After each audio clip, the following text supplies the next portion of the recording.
Thomas, away you go. Wonderful stuff. Can you hear me loud and clear in the room? Yes, we can. Fantastic. Whilst I get the presentation up, Jeff, would you be able to do me a favour and just see if we can get a quick show of hands of kind of who's familiar with ISO 27001 kind of already, just so that it kind of gives me a bit of an idea about what sort of level to go into detail of. So, in this room, about half, no, About maybe half. two-thirds. Fantastic. Okay, good stuff. Right. Well, good morning, everyone. It's a pleasure to be here, and thank you, Jeff, for allowing us the opportunity to talk. So, just by way of introductions, my name's Thomas Harrison. I'm a partnership manager here at BSI. I've been at BSI for sort of about 10 years or so. And kind of part of my remit is talking to kind of industry groups, trade associations, regional bodies, that sort of stuff. Really about getting the message of the word out there about standards, either new standards, updates, transitions, that sort of stuff. So that's kind of led me to getting in touch with the cyber clusters. This is the second step on my UK cyber cluster tour. So yeah, it's good to be here and get the chance to talk to you guys. So, just as a bit of a background for BSI and who we are, BSI is the British Standards Institution. We are the UK's national standards body. So that means we're the only organisation that can write and publish British standards, and we also represent the UK at the international level on committees for ISO.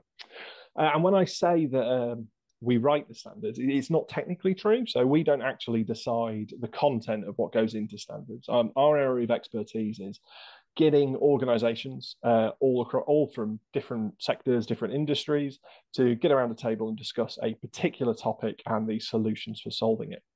And those industries, there'll be small businesses, large businesses, academia, government departments, public sector, private sector, kind of the whole gamut, getting everyone together, discussing the issues, and then publishing it in a way that other organizations can learn from the best practice that's out there. And we've been pretty successful with this. We've been going for about 120 years or so. And we work quite a lot with kind of our industry bodies. The ICE is kind of one of our close people that we've worked with for a very long time, and actually, yeah, they recognise the sort of the impact and the benefit of the standards. In fact, over about 70% of the world's most used ISO standards actually started life here in the UK as British standards. So we really punch above our weight when it comes to these sorts of topics, and kind of like the UK is looked at as kind of being a centre of expertise for best practice, particularly in information technology. We are a Royal Chartered Royal Chartered organisation. So we are a not-for-profit distributing body. So any money we do make gets reinvested back into fulfilling our mission statement, which is to improve and support the businesses of the UK and the world through the use of standards and best practice. And we've got a few arms to our organisation. So on the left-hand side, we've got our knowledge solutions, which is our standards development team, who kind of write and publish those standards. And on the right-hand side, we've got our assurance services, which is the side of BSI that I'm from. So assurance is when we go in and we audit and assess organizations against the requirements of the standard, and then we can issue certificates that people can use to demonstrate their credentials. So for the two-thirds of you in the room who are kind of familiar with ISO 27001, it's probably most likely been driven by some sort of tender requirement. So I know, Hoon, you mentioned the MOD quite a lot. They're a big pusher of ISO 27001 as a requirement for the supply chain. Quite a lot of any sort of big data intensive government contracts tend to require it as well. And then at the bottom here, you can see those little numbers, which is BS 7799. So that was the British standard that was published back in the 1990s for information security. So it was the first national standard of its existence. Really, it was commissioned by the UK government, who saw the rising threat of information security in the industry. This is 30 odd years ago, so the landscape's changed quite a lot. But actually, that became the framework which we put forward to ISO, and then they adopted it, and it became ISO 27001. So ISO 27001 is the most commonly used information security management system standard in the world. It's a framework rather than a specific sort of set of requirements. So the difference between something like ISO 27001 and Cyber Essentials, for example, Cyber Essentials, very specific list of things that you should and should do. ISO 27001 is more about how you follow a set of guidelines to create a system that is unique, specific to your organizations and works for yourself, but also kind of provides that benefit of kind of assured information security. And the standards are updated roughly every sort of 5 or so years on average. There's been a big delay between the new versions of ISO 27001, which I'll explain a little bit as we go on. But if you are currently certified, you are most likely certified to ISO 27001 2013. That's on the left-hand side of the screen there. And on the right-hand side, we've got the new version of ISO 27001. So at first glance, doesn't look like too much of a change, but actually, as with all things standards related, the devil is in the details. So on the left, the original, it was Information Security Management System. That was its name. On the right-hand side, we've got information security, cybersecurity, and privacy protection information security management system requirements. So that's kind of two one subtle change and one pretty significant change. So I think previously, ISO 27001 was seen as the domain of the IT and the information security team, mostly because it did affect a lot of digital technology more than anything else, but its scope does cover physical security of documentation as well. So if you've got filing cabinets, storages, archives, even things written on whiteboards and walls, that sort of stuff, that comes into the domain of ISO 27001. But obviously the growing focus has been on the InfoSec side of things, which has been picked up in the new version. And as part of like the changing legislative landscape, it's too hard to say on a Friday morning, legislative landscape, we've seen much more requirements for privacy, particularly with the GDPR coming across the EU, and also things like the Californian DPA, and trying to run a information security system and a privacy system that are completely separate and don't interact with each other. Bit of a nightmare. So what we've seen is most organizations tend to integrate and link those things together. And the new version of ISO 27001 makes that much more straightforward and simple. But there's been a lot of changes since 2013, and the way that we work has significantly changed. So we've seen a massive increase in the number of remote workers. I mean, that was increasing before the pandemic, but during the pandemic and post-pandemic, it's massively accelerated it. I'm sure most of us as organizations have got a pretty significant percentage of workers who are working remotely now. Bringing your own device has become much more popular. That was a thing that didn't really exist in the 90s. And then also the kind of the rises in pretty significant data breaches, sort of numbering millions of records. That's been a thing that if you look at the ICO's fines for GDPR compliance, you see some pretty big numbers, both in scales of data breaches, but also fines that are being issued. And obviously the cybersecurity landscape has changed as well. So we've got things like NIST and Cyber Essentials, which I mentioned previously, that have started to come up a bit more. And also back in sort of like 2014 or so, the standard for writing standards changed. Yes, there is a standard for everything.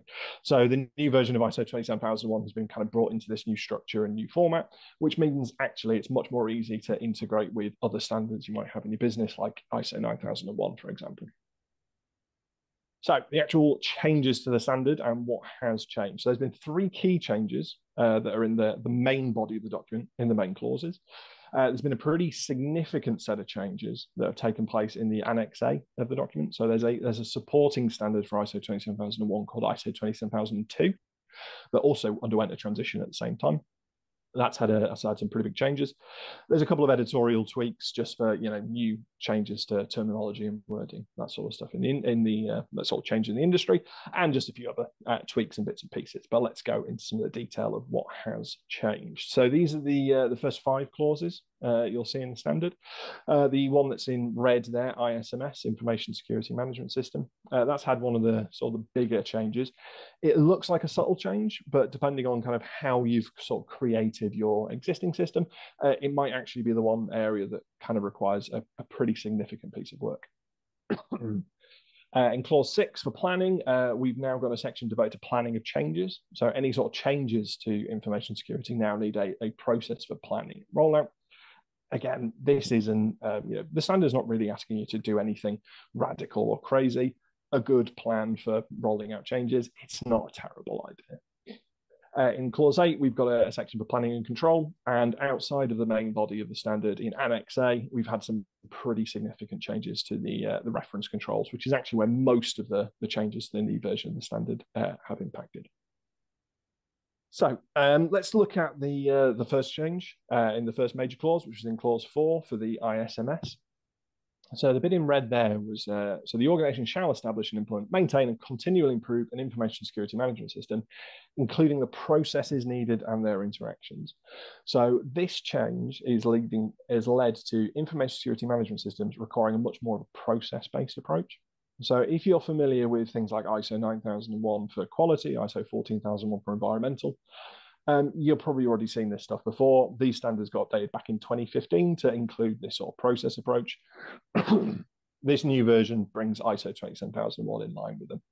So if your organization already has 9000 and 14001, there's a good chance a lot of work's already been done on processes. If you've only ever implemented ISO 27001 by itself, this one could actually require a bit of work just to kind of wrap your head around. But I've got some examples that, well, an example we'll kind of work through and hopefully be able to explain it a little bit more.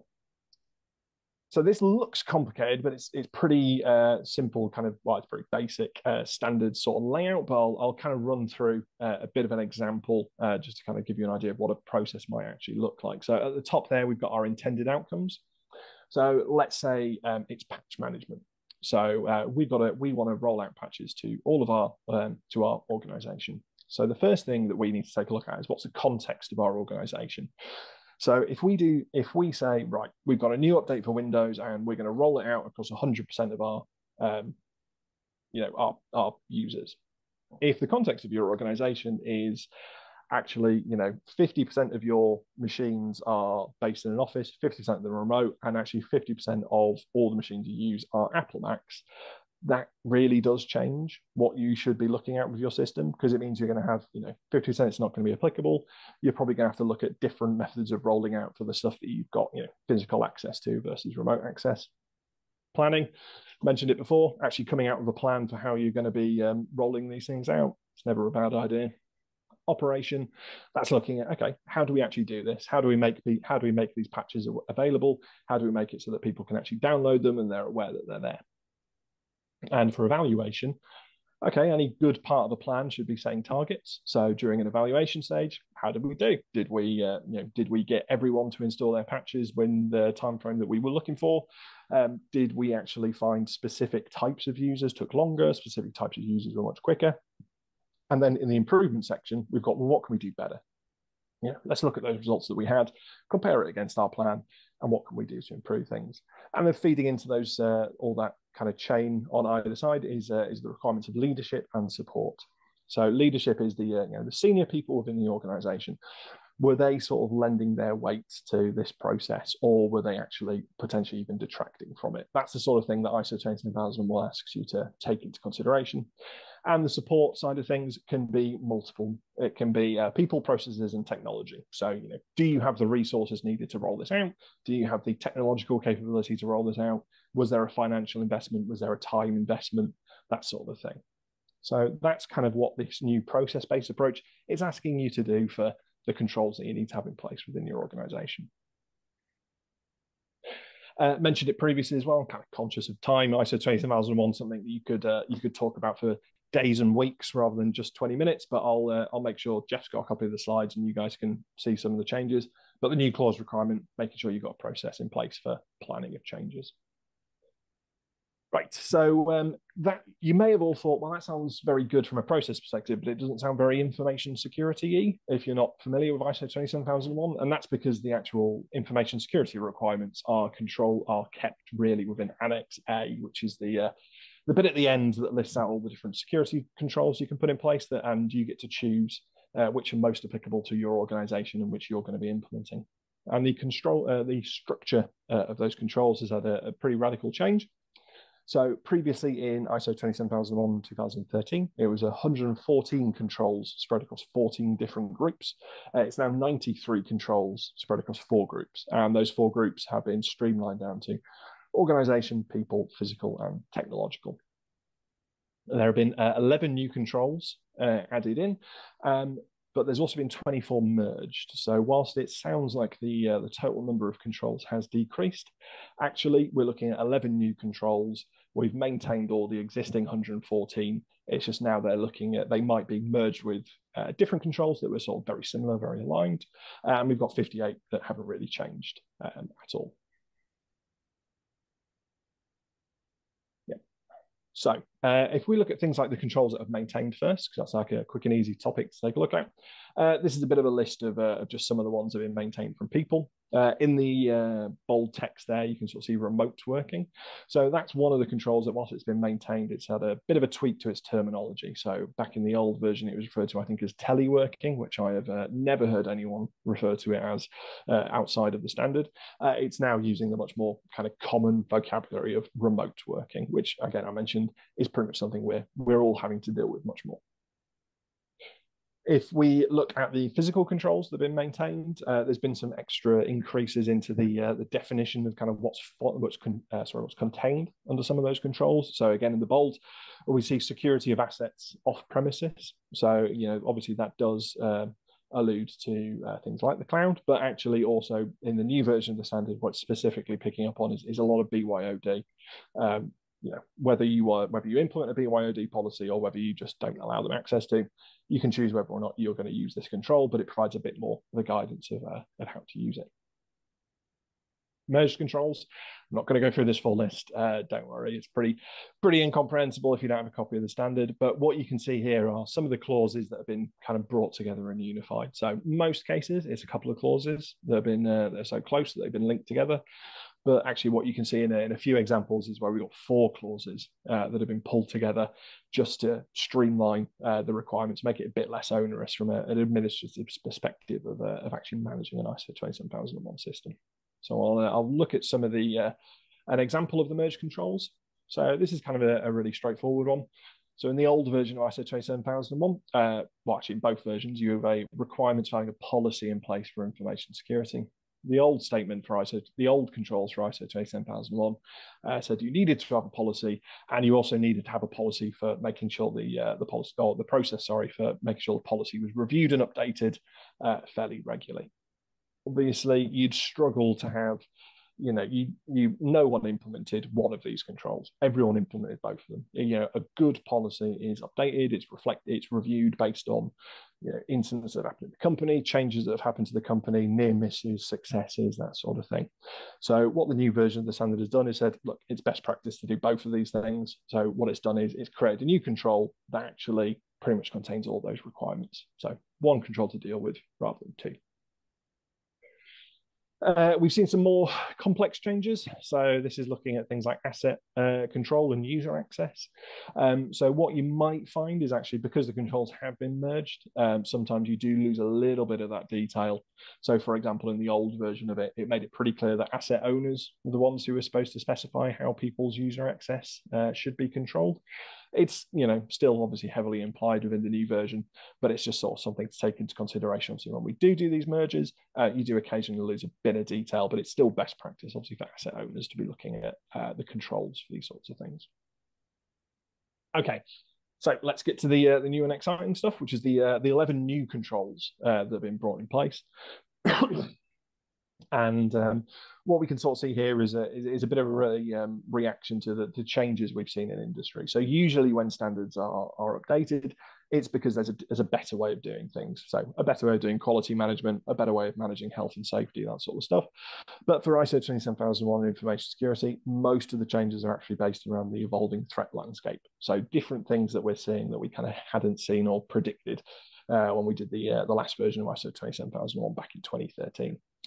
And hopefully this is stuff that shouldn't be too much of a surprise to organizations. I think most people were doing some sort of threat intelligence, but it's now a mandatory requirement of the new version of ISO 27001. Information security for use of cloud services. So that kind of ties in with a bit of the presentation that we saw about how can data be stored on the cloud in a manner that keeps its confidentiality, integrity, and availability still relevant and secure. Obviously, we're all using the cloud a lot more now. Back in 2013, I think we hadn't barely heard of it, but now it's, if you look at things like how much stuff is outsourced, SaaS, Azure, that sort of thing, most organizations have got a pretty significant reliance on the cloud. ICT readiness for business continuity. So the previous version of the standard had business continuity for ICT. So I was looking at things like disaster recovery of servers, that sort of stuff. But actually, how does ICT perform in the event of a business continuity issue where the organization sort of needs to recover? So you might, for example, have a business continuity plan that says everyone works from home and everyone just logs onto the VPN. Okay, question for that would be, what's the capacity of the VPN? Because if the capacity is 50 and you've got an organization of 200 people that you're going to send home and tell them to use the VPN, obviously that's not a system that's going to work.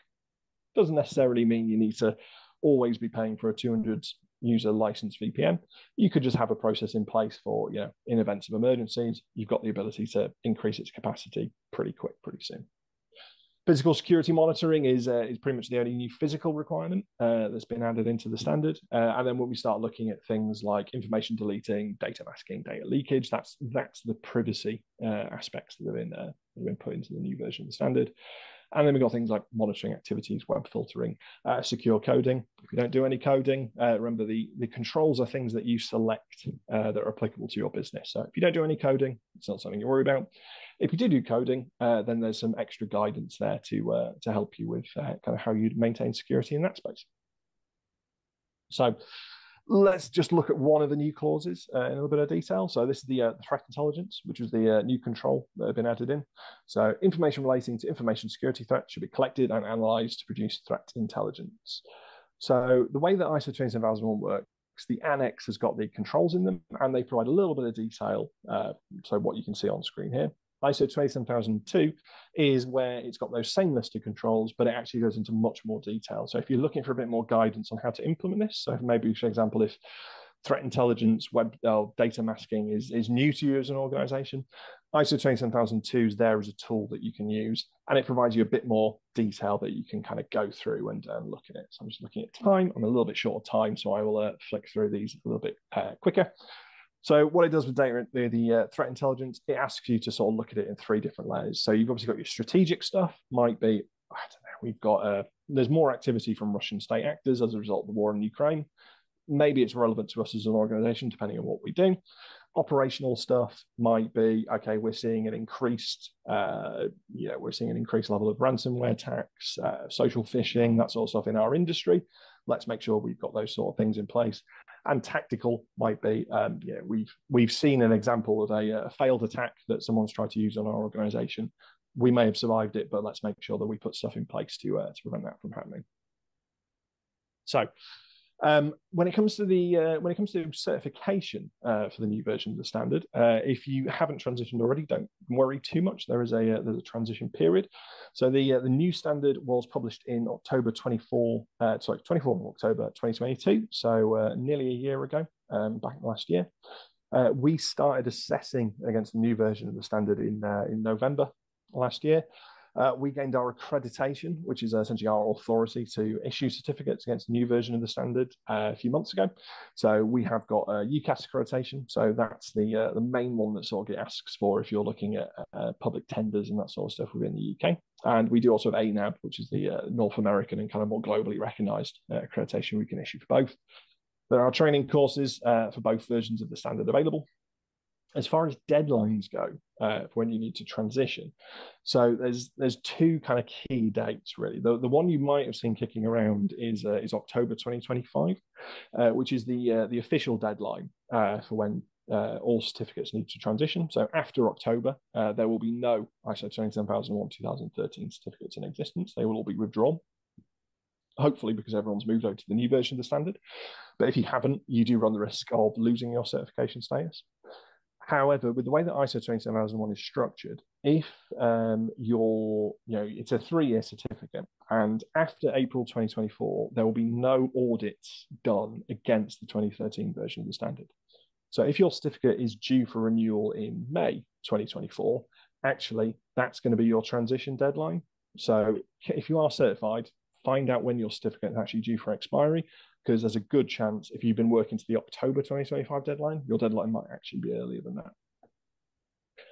Transition audit duration, it depends on size and complexity of the organization. If you're with BSI, someone should have already had that conversation with you.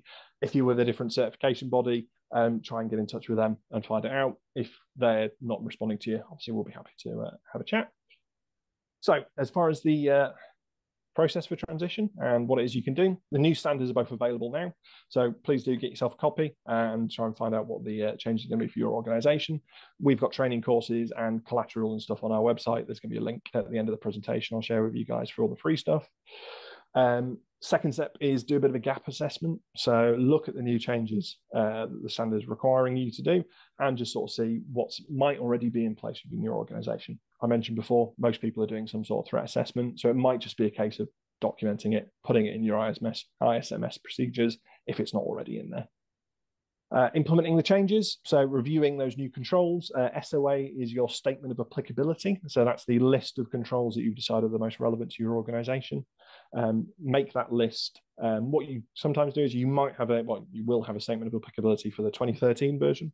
What we have seen people do is essentially just add another column in for their statement of applicability that says, okay, here are the clauses for the 2013 version. Here are the clauses for the 2022 version. Here's how it all maps up.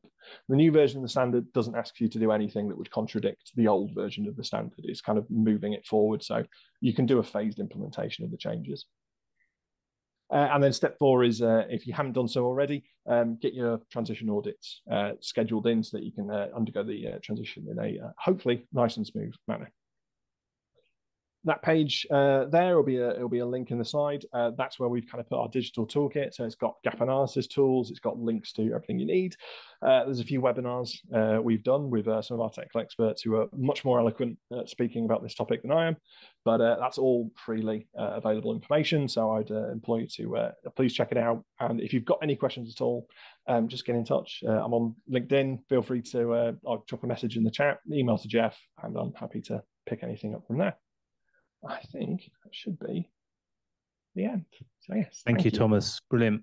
Yeah, we've already got a question in the chat. It says, does the ISO 27001 recertification to the new version apply to the lead implementers as well, or just the organization? It depends. I might have to ask a little bit of clarification on that question. So there's a lead implementer qualification, which is usually for an individual. So with your qualifications, whether it's lead implementer or lead auditor, there's a transition process you can go to for your personal qualifications. We do transition courses for that. It's much smaller, so you don't have to go on a full-blown lead implementer or lead auditor course again. I think it's like a one-day transition or something, but that's designed for people who are familiar with 2013, who just want to update their qualifications to the new version of the standard.